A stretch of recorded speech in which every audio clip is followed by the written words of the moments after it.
Hello everybody, this is Iced Blood. Welcome back to Resident Evil 4. Last time we defeated the village chief and made it into the castle. Today we will begin exploring. But first, shopping. Well, technically first, vandalizing, because we're going to destroy some barrels and find some stuff before we head over to the Blue Flames and talk to our merchant friend. Who is that guy? And how does he get around so quickly? I mean, we're not exactly slow. Well, okay, maybe I spoke too soon. I will take revenge on you, Snake. Really?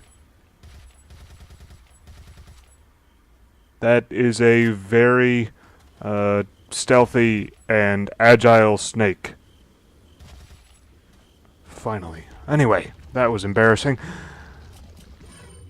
What do we have in here? Ooh, gold bars, of course. It's a good thing we looked around. We got some extra money now. Last one over here. Some more money. This place must be very rich to just leave chests of coins and gold bars around. Whoops, what's in here? Oh, look! More money.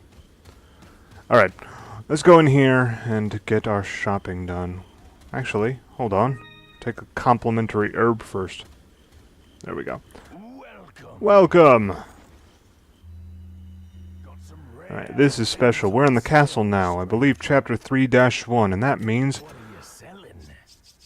Well, first it means we're going to sell some of this crap. Notice velvet blues are worth a little bit more than the spinels, but they're basically the same thing. First off, we're going to get ourselves a larger case. And then we will get ourselves a couple new weapons. First off, the semi-automatic rifle. No more bolt-action crap. And...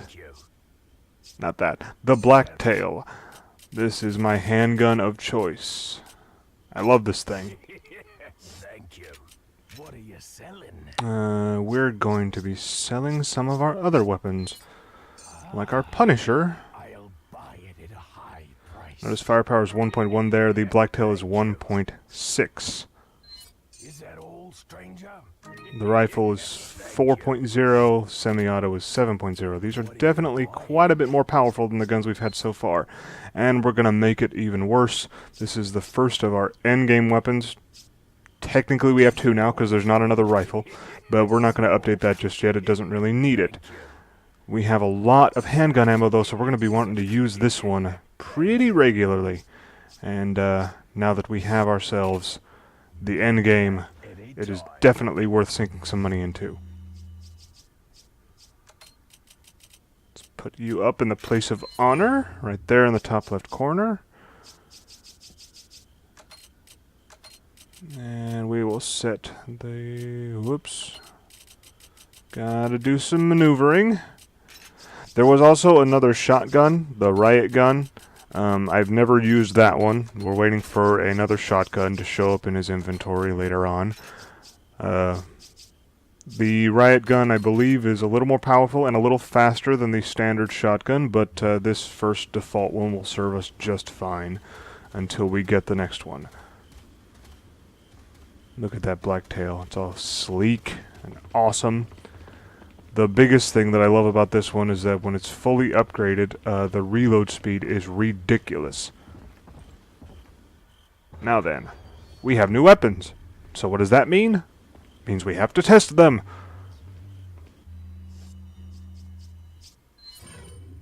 First off with the rifle. Because, well, we are in a castle now. And there will be plenty of people patrolling the perimeter, and all the battlements and all that, and distance is our friend. Let's see here. There we go, that's one down. There's a second one. Where'd he go? I guess he's already on his way downstairs to greet us. Isn't that nice of him?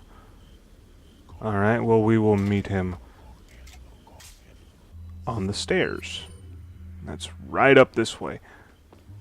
Notice These enemies are not the ganados we've been fighting up to this point. These are actual Los Iluminados cultists.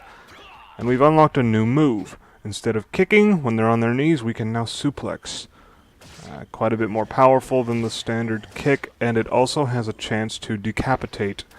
I believe it's random. I don't think you can control it. It might be the same thing as kicking, where you need to do some damage to them first. Oh, Mello, you look friendly. Oh, fireworks. Ah! Or not. Okay, Ashley, you're going to stay right over there. And I'm going to go out here on a suicide mission.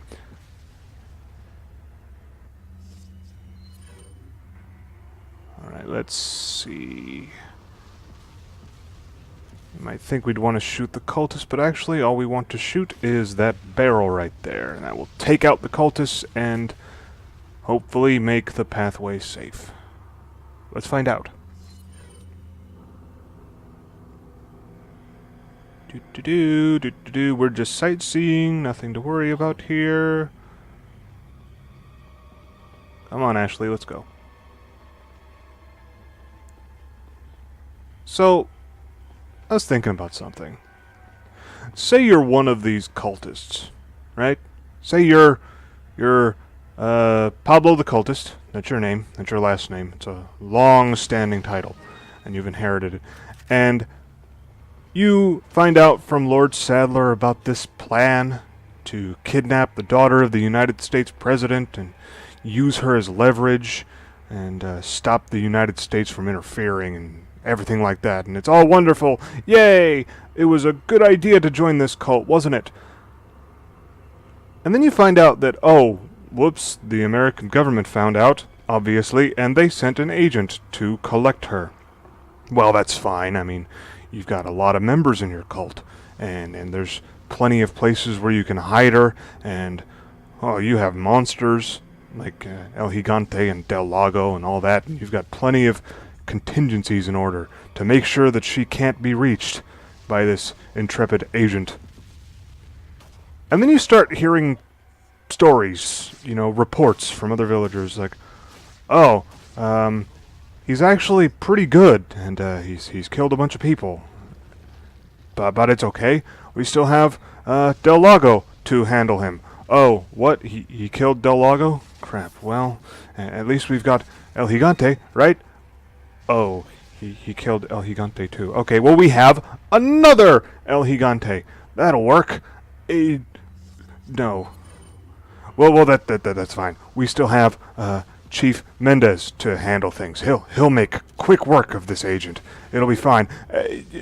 What? He's dead too? I don't know about you, but if I were Pablo the Cultist, I would be very frightened at this point. I mean, we tend to think of games from the perspective of the protagonist, and it pretty much makes sense as far as we've gone. I mean, you have your mission, and you're going about it, and everything is going alright. You run into some contingencies you have to deal with and everything, but, that's to be expected. Without conflict, there's no story, right? And this is a game, so you've got to have challenge to make it worthwhile, all that. But if you think about it from the point of view of the enemies that we're mowing through with all these bullets we're finding all over the place, it really seems improbable. I mean, could you imagine one guy just rampaging through the countryside?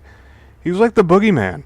Like, the people in this village will have horror stories about this guy. They'll be talking about him as, like, cautionary tales to their children at bedtime. Make sure you eat all your vegetables, or Leon Kennedy will come around and kill your father. Or, whatever it is that he does. Oh, that was fun. Alright, so there we have the first instance of Ashley dying. And notice that the message is different now. It says mission failed. Oh, so sad. Oh, there she is. It's okay. We're gonna just go through that one more time. Grab our rifle and get right back to work. I guess the reason I brought all this up is just this playthrough has given me some time to really think about what this game has to offer, and I'm starting to realize, you know, the story's not nearly as bad as I kind of made it out to be. It's cheesy, but really effective, honestly. But I think, like, the fear factor is actually, like, upgraded quite a bit if you think about it from the perspective of the cultists. That would have been like a cool DLC pack or something where you play as one of the Los Illuminados cultists and you know, get your own plaga to infest your body, and that's an honor, right? It's a rite of passage or something, you know? And then you could have maybe, you know, a few hours where you're trying to, you know, put everything in order. You find out how they got Ashley. Maybe you'll infiltrate the White House or something. That would have been cool. Unfortunately, this game is so old now, it's highly unlikely they will do any kind of DLC for it. I figure all the extra content that we're going to get is already on this edition. And in case you're wondering, I will be handling all the bonus content. I believe there's 2 sections that are exclusive to this edition. The Separate Ways storyline and Assignment Ada, I believe they're called. And in both cases, you fight as Ada Wong, who we actually haven't met yet. Although we have seen her presence. There's quite a few instances, and we'll see these in separate ways of where she influences Leon's storyline. So yes, we will be handling that. I might do a few games of the Mercenaries, the mini game that's unlocked, and I may even do something with professional mode. I'm not entirely sure what exactly we're going to do once we reach the end of the game, which is honestly something we have to start thinking about because there are only 5 chapters in the entire game, and we are in the 3rd one. It's only been a few hours. I believe I heard that this game takes about 20 hours on your first run through to get from start to finish. And that's kind of always been in my head as the average, which is pretty good for an action game like this. But it looks like we're going a bit faster. I mean, not that I'm surprised. You know, I have played this game plenty, so that might have something to do with it. Not that I'm trying to speedrun or anything. I probably could, though. I have seen speedruns of this game. They're actually really cool. Involves a lot of running past enemies and not bothering to kill so many of them. But we are going rather leisurely, honestly. I mean, yeah, sure, there's some speed involved. We're going at a pretty decent clip, but we're not trying to rush through things. Did I get him? I can't... Well, I hit him once at least. That might be enough. This does almost have double the firepower of our old rifle.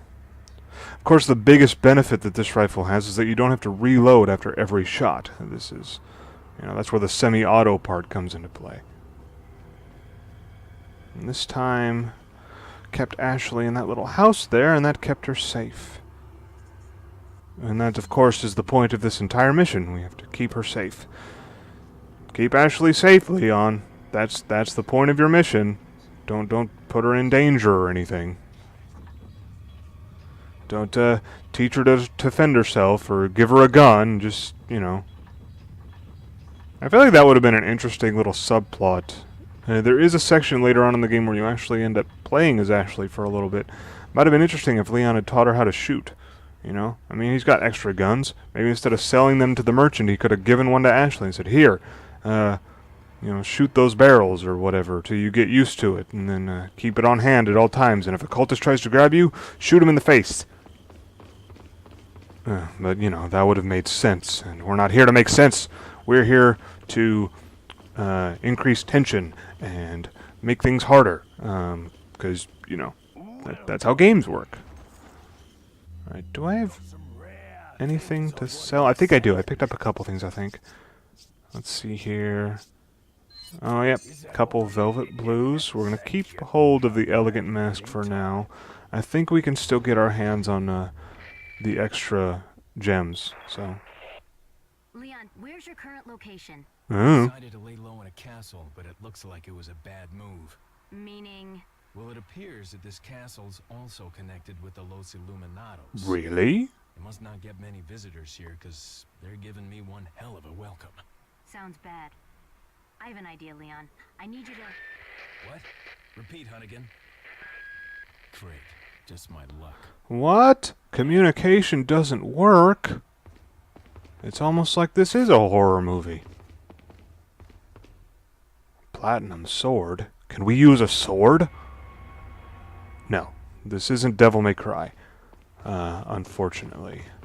This is just part of a puzzle. I really would not have minded upgrading the knife with a sword. That would have been awesome. You know, increased range. Maybe it doesn't do more damage or anything, but just the increased range would have been awesome. Hell, just the fact that it's a sword would have been awesome. I would have been fine with the same range as the knife. Just give me a frickin' sword. Okay, so what we want to do here, notice that the swords were in opposite positions. We want to match them up. Color matching, because that's how games work. Let's try shotgunning it. Oh, new plagas. Yay! Let's see. Let's get out of the way. Come on, Ashley. Feel free to, you know, go find someplace to hide, you know. You don't have to just stand there next to me while we're fighting for our lives or anything. Let's do that. Okay. These are still alive. Lovely. Okay, so incendiary grenades are not an instant kill. Should have figured on that. Does that one... Yeah, that one's dead. Okay. Don't laugh at me. That's rude. Look at you and your flail.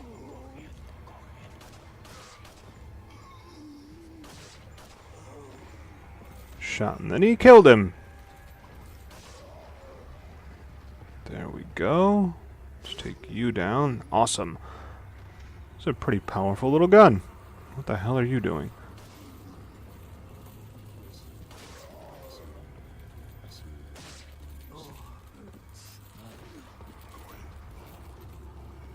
Oh, look, more flails.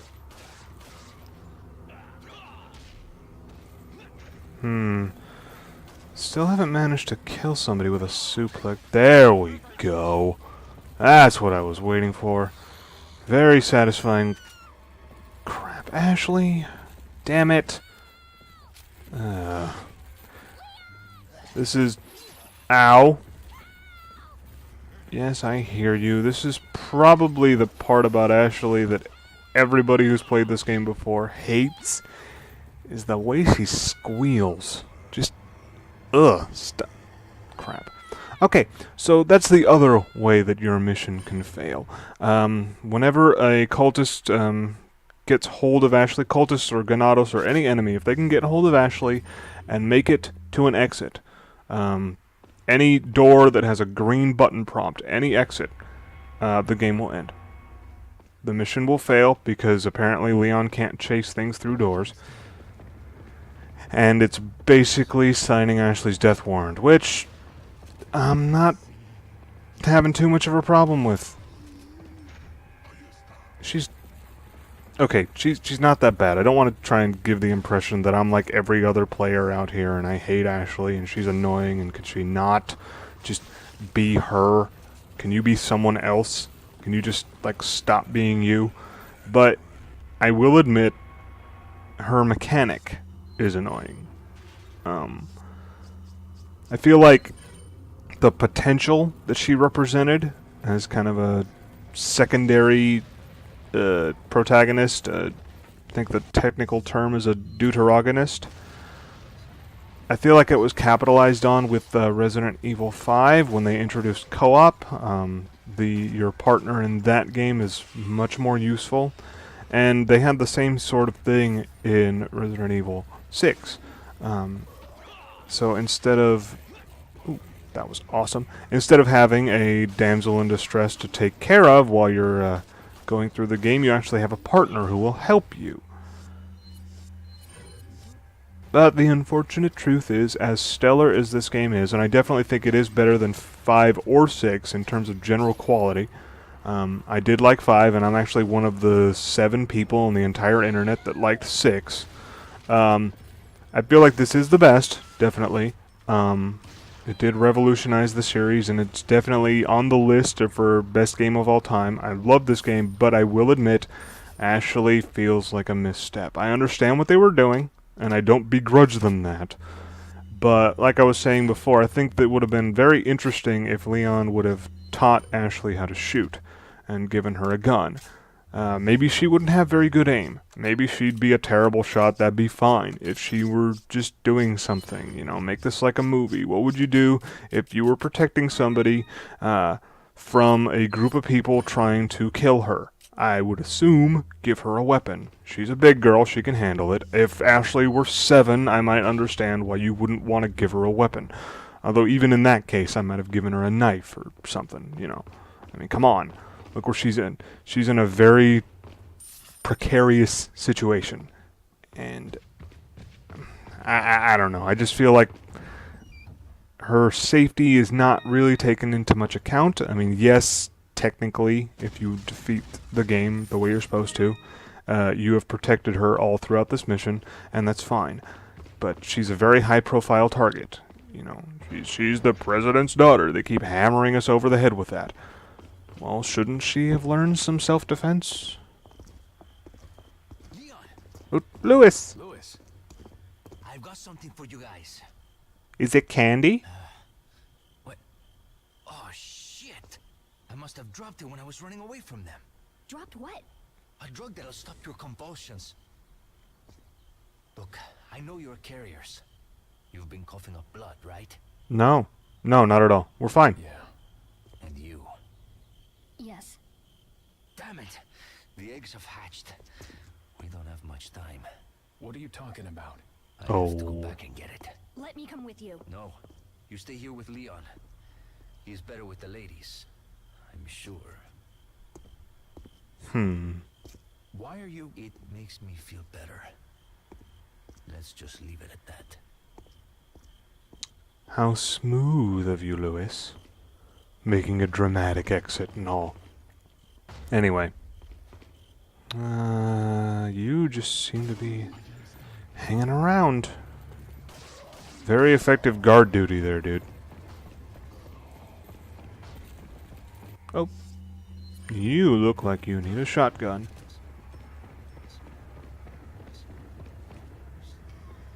Could use that barrel if we could funnel them into that corner there, but that is somewhat unlikely. So instead, we will use our trusty boomstick. Yeah, that worked out okay.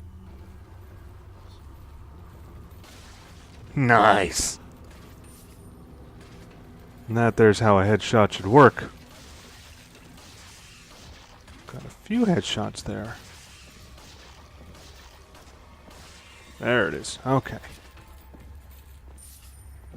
That was terrifying. Okay, here's a rule, okay? If you kill something twice, it should stop moving. Just saying. This isn't Buffy, this isn't Supernatural, this isn't one of those TV shows or comic books where people just resurrect themselves. If you kill something, it should die. And even in the case where it doesn't die, like in a, you know, series of games about zombies and other various undead things, killing it twice should really be enough. It's locked. Come on. Don't they know we're trying to infiltrate here? Look, we just want to leave. Alright, that's it. That's all we want to do. We just want to leave. I know it would ruin your plans and everything, but come on. Is it? Aha. There you are. Haha. Yes. Alright. Oh, we have the shield bearers. Standard handgun you can use, but the shield makes it difficult. Best weapon to use in this case is the shotgun. Has a wider blast, can get rid of the shield in basically one round and do some damage. But TMP does well enough, and once you get an opening, you can do that.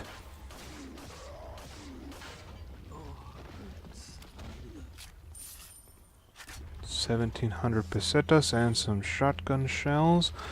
Not enough to fill her up, but enough to make do. Let's load up the TMP again, and then switch back to our trusty blacktail. Figure we have, what is that, 172, 182 bullets? We might want to keep using this one. Now, let's see. Oh, yes. I know this place. We need that key, but if we get it, we're going to prompt a fight. So let's gather everything else first. Aha! Been looking for one of you. We have a green herb to go with our red herb now. We're slowly restocking our health items. Now, let's pick up the key. The castle gate key. And there we go. Use that. And there. That's about as good as that fight could have possibly gone. Oops. Missed some treasure. Oops. Can't jump over those rails. Well, fine. I guess I'll go down the ramp. Alright. Now we have the gate key. We can leave through the locked door. Let's see, I think it's... Nope. Here we go. Testament to how many times I played this game, I have a notoriously bad sense of direction, and if I'm able to remember how to get somewhere within the first few seconds, that's a really good sign. Also kind of sad, considering how many times I had to play this game to get my knowledge of it so well. Anyway, this is nice. I think I spoke too soon. What the hell was that giggling? Cackling. I was starting to wonder when you might notice us. Who are you? Me llamo Ramon Salazar, the 8th Castellan of this magnificent architecture. Oh, hi. I have been honored with the prodigious power from the great Lord Sadler. I've been expecting you, my brethren. No thanks, bro. Cool story, bro. We've got a feisty one. If you care for your own well-being, I suggest you surrender yourself and simply become our hostage. Or Mr. Scott, you can give us the girl because you're not worth a penny, I'm afraid. You can die. Hold on. I need to talk to you about Jesus. Got that right. We'll find a cure. Alrighty. We're going to cut that out for here today. We'll start up again next time. That's it for me. Bye-bye.